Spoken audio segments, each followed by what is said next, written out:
నమస్కారం శ్రీధర్ సార్. నమస్తే అండి. గవర్నమెంట్ జాబ్ ప్రిపేర్ అవ్వాలి అనంటే ఏజ్ రిలాక్సేషన్ అనేది ప్రతి ఒక్కరికి తెలియాల్సినటువంటి అవసరం ఉంది. అవునండి. ఏ కేటగిరీకి ఏ విధంగా ఉండే అవకాశం ఉంటుంది? అంటే ఎంతవరకు ఉంటుంది అసలు రిలాక్సేషన్ అనేది? యాక్చువల్‌గా అండి బ్యాంక్ ఎగ్జామ్స్ తీసుకుంటే క్లర్క్‌కేమో 28 ఇయర్స్, పీఓకేమో 30 ఇయర్స్ నార్మల్ ఏజ్ అండి.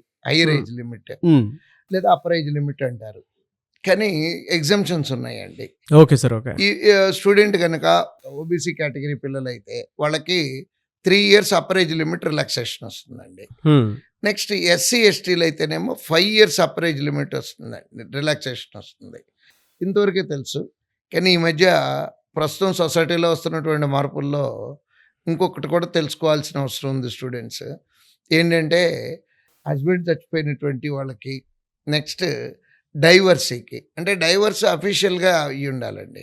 ఓకే. వాళ్ళకి 9 సంవత్సరాల రిలాక్సేషన్ వస్తుంది. ఆ! 9 ఇయర్స్. 9 ఇయర్స్ అండి. ఇక్కడ ఏంటంటేనండి పిల్లలకి తెలియక ఏదో కారణాల మూలాన ఇబ్బందులు వస్తున్నాయి. హ్మ్. ఆ ఇబ్బందులు అట్లా అనుకొని అట్లా ఉండిపోకుండా మళ్ళీ వాళ్ళు కెరీర్ స్టార్ట్ చేయొచ్చు అనేది పిల్లలకి తెలియజెప్పాలనేది అనుకుంటున్నానండి నేను. హ్మ్.